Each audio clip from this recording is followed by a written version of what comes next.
Alain, propos d'un Normand. Galilée. Tout le monde sait qu'au commencement du XVIIe siècle, Galilée eut des ennuis pour avoir enseigné que la Terre tournait. Cela ne s'arrangeait pas bien avec l'histoire de Josué, qui, selon les livres saints, arrêta le soleil, et non pas la Terre.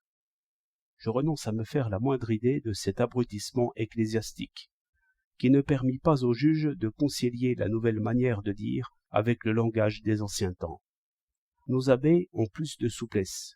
Bref, chacun se représente le noble Galilée, en chemise et un cierge à la main, déclarant en face de l'autel que la Terre ne tournait pas.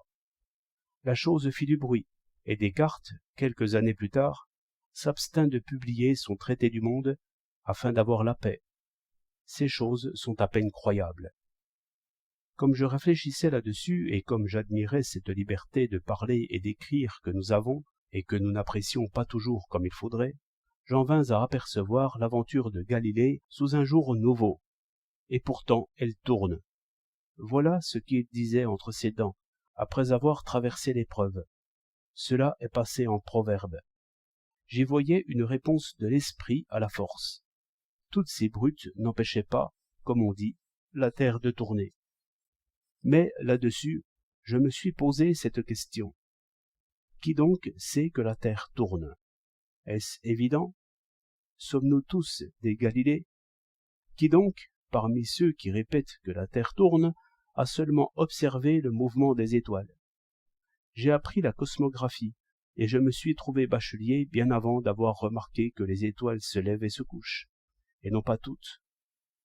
Que celles qui sont toujours visibles décrivent des cercles de grandeur inégale, et que l'une d'entre elles ne remue point du tout, qu'on appelle la polaire.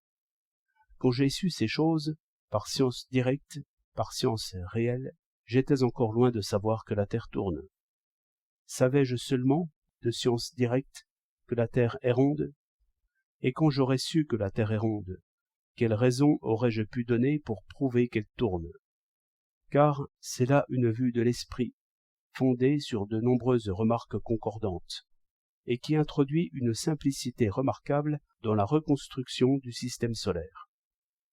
La marche des planètes y est aussi à considérer.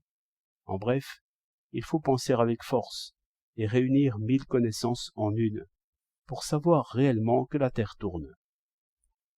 Or, Galilée n'avait point de privilège, il ne voyait point la Terre tourner.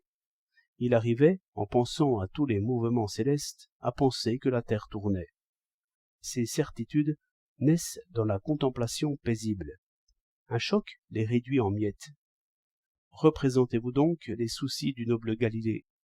Depuis le jour où il fut aux mains des juges, loin des étoiles, rejeté à la vie animale par cette terreur assez naturelle même aux héros, qui fit dire à Jeanne d'Arc « J'aimerais mieux être 100 fois décapité que brûlé vive une fois ». Pensant qu'il risquait d'être brûlé et ramené à l'enfance par d'atroces images, pouvait-il encore se dessiner les choses du ciel telles qu'on les verrait du soleil? Aussi, je croirais assez que les menaces valurent d'épreuve, et qu'il perdit, dans la sédition de son corps épouvanté, tout son trésor de contemplation. Il douta sans doute alors si la terre tournait. Voilà ce que peuvent un bourreau et une corde au cou. Avoir les choses ainsi, son cri intérieur, et pourtant elle tourne, est bien plus humain. À peine hors du danger, il retrouva ses preuves. Cela fait voir que la force atteint les idées elles-mêmes et que le curé qui nous force à dire n'est pas loin de nous forcer à croire. Celui qui enchaîne le corps tient la conscience aussi. 4 mars 1910